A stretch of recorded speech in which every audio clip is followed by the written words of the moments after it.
السلام علیکم ورحمۃ اللہ وبرکاتہ۔ آپ دیکھ رہے ہیں یوٹیوب چینل اور میں خورشید احمد ہوں۔ آئیے قرآن پڑھیں کے سلسلے میں آج سورہ آل عمران کی آیت نمبر 64 سے آیت نمبر 71 تک کا ترجمہ اور تفسیر پڑھی جائے گی۔ اعوذ باللہ من الشیطان الرجیم، بسم اللہ الرحمن الرحیم۔ قل یا اہل الکتاب تعالوا الی کلمات سواء بیننا وبینکم اللہ نعبد الا اللہ ولا نشرک به شیئا ولا يتخذ بعضنا بعضا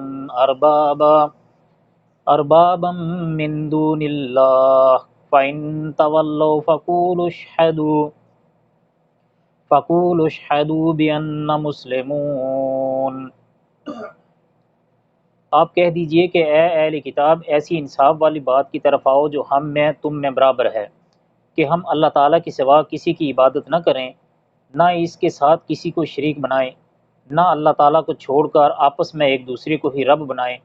پس اگر وہ منہ پھیر لیں تو تم کہہ دو کہ گواہ رہو ہم تو مسلمان ہیں۔ یعنی کسی بت، نہ صلیب کو، نہ آگ اور نہ کسی چیز کو، بلکہ صرف ایک اللہ کی عبادت کریں، جیسا کہ تمام انبیاء کی دعوت رہی ہے۔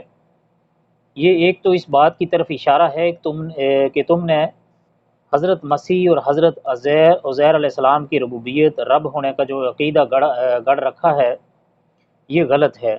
وہ رب نہیں ہے، انسان ہیں۔ دوسرا اس بات کی طرف اشارہ ہے تم نے اپنے احبار اور رہبان کو حلال یا حرام کرنے کا جو اختیار دے رکھا ہے، یہ بھی ان کو رب بنانا ہے۔ حلال اور حرام کا اختیار صرف اللہ کو ہی ہے۔ صحیح بخاری میں ہے کہ قرآن کریم کے اس حکم کے مطابق آپ صلی اللہ علیہ وآلہ وسلم نے ہرقل شاہ روم کو مکتوب تحریر فرمایا، یعنی خط لکھا، اور اس میں اسے اس آیت کے حوالے سے قبول اسلام کی دعوت دی۔ اسے کہا تو مسلمان ہو جائے گا تو تجھے دوہرا اجر ملے گا، ورنہ ساری رعایا کا گناہ تجھ پر ہوگا۔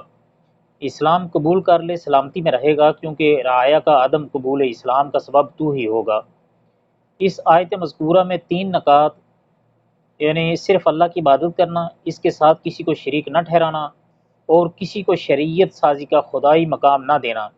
لہٰذا اس امت کے شیرازہ کو جمع کرنے کے لیے بھی ان 3 نکات اور اس کا کلمہ سوا کو بدرجہ اولا اساس و بنیاد بنانا چاہیے۔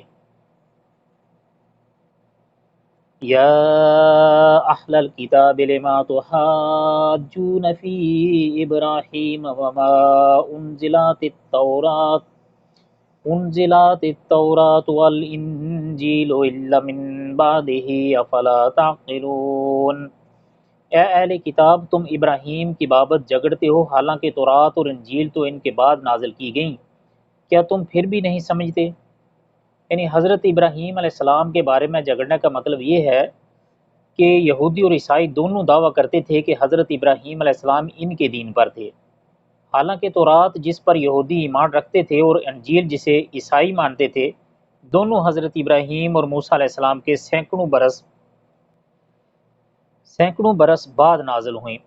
پھر حضرت ابراہیم علیہ السلام یہودی یا عیسائی کس طرح ہو سکتے ہیں؟ حضرت ابراہیم اور حضرت موسیٰ علیہ السلام کے درمیان تقریباً 1000 سال کا، حضرت ابراہیم و عیسیٰ علیہ السلام کے درمیان 2000 سال کا فاصلہ تھا۔ ہا انتم ہؤلاء حاججتم فیما لکم بہ علم فلم تحاجون فیما لیس لکم بہ علم واللہ یعلم وانتم لا تعلمون۔ سنو، تم لوگ اس میں جھگڑ چکے جس کا تمہیں علم تھا، پھر اب اس بات میں کیوں جھگڑتے ہو جس کا تمہیں علم ہی نہیں، اور اللہ تعالیٰ جانتا ہے تم نہیں جانتے۔ تمہارے علم اور دیانت کا تو یہ حال ہے کہ جن چیزوں کا تمہیں علم ہے، یعنی اپنے دین اور اپنی کتاب کا، اس کی بابت تمہارے جھگڑے بے اصل بھی ہیں اور بے عقلی کا مظہر بھی، تو پھر تم اس بات پر کیوں جھگڑتے ہو جس کا تمہیں سرے سے علم ہی نہیں؟ یعنی حضرت ابراہیم علیہ السلام کی شان اور ان کی ملت حنفیہ کے بارے میں جس کی اساس توحید اور اخلاص پر ہے، ما کان ابراہیم یہودین یہودیا ولا نصرانیا ولکن کان حنیفا مسلما وما کان من المشرکین۔ ابراہیم علیہ السلام تو نہ یہودی تھے اور نہ نصرانی، بلکہ وہ تو ایک طرفہ خالص مسلمان تھے، مشرک بھی نہ تھے۔ خالص مسلمان یعنی شرک سے بیزار اور صرف اللہ وحدہ کے پرستار۔ ان اول الناس بابراہیم علی الذین اتبعوہ وہذا النبی والذین آمنوا واللہ ولی المؤمنین۔ جنہوں نے ان کا کہنا مانا اور یہ نبی اور جو لوگ ایمان لائے، مومنوں کا ولی اور سہارا اللہ ہی ہے۔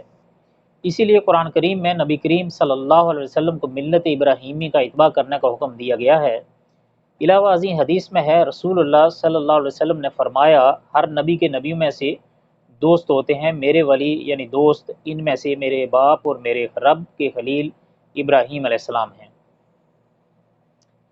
وَدَّتْ طَائِفَةٌ مِّنْ أَهْلِ الْكِتَابِ لَوْ يُضِلُّونَكُمْ وَمَا يُضِلُّونَ إِلَّا أَنفُسَهُمْ وَمَا يَشْعُرُونَ۔ اہل کتاب کی ایک جماعت چاہتی ہے کہ تمہیں گمراہ کر دیں، دراصل وہ خود اپنے آپ کو گمراہ کر رہے ہیں لیکن وہ سمجھتے نہیں۔ یہ یہودیوں کے اس حسد و بغض کی وضاحت ہے جو اہل ایمان سے رکھتے تھے اور اسی اناد کی وجہ سے مسلمانوں کو گمراہ کرنے کی خواہش بھی رکھتے تھے۔ اللہ تعالیٰ نے فرمایا کہ اس طرح یہ خود ہی بے شعوری میں اپنے آپ کو گمراہ کر رہے ہیں۔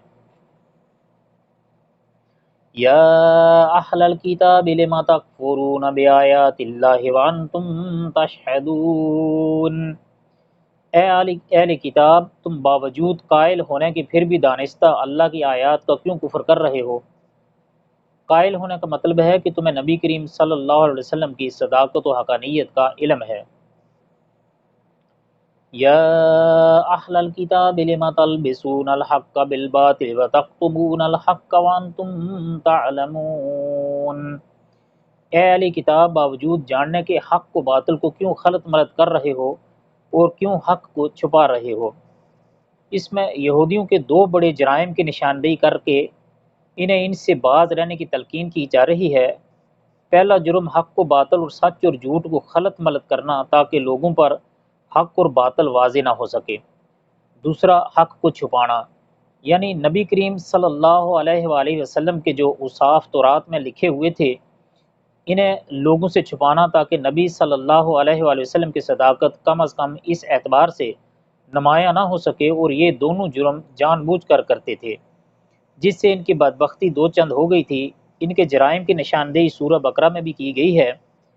اہل کتاب کے لفظ کو بعد مفسرین نے عام رکھا ہے جس میں یہود و نصارہ دونوں شامل ہیں، یعنی دونوں کو ان جرائم مذکورہ سے باز رہنے کی تلقین کی گئی ہے، اور بعد کے نزدیک اس سے مراد صرف وہ قبائل یہود ہیں جو مدینے میں رہائش پذیر تھے، بنو قریظہ، بنو نذیر اور بنو قینقاع۔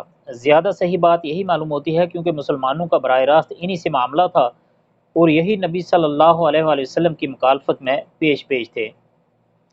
تو یہ تھی ہماری آج کی ویڈیو، امید ہے آپ کو ویڈیو اچھی لگی ہوگی۔ اگر ویڈیو پسند آئے تو لائک، شیئر اور کمنٹ ضرور کیجیے گا، اور اگر آپ پہلی بار اس چینل پر تشریف لائے ہیں تو چینل کو سبسکرائب کر لیجیے اور گھنٹی کے بٹن کو دبا کر آل کے آئیکن پر ضرور کلک کر لیجیے گا تاکہ ہر آنے والی ویڈیو آپ تک بر وقت پہنچتی رہے۔ آپ سب کے قیمتی وقت کا بہت بہت شکریہ۔ السلام علیکم ورحمۃ اللہ وبرکاتہ۔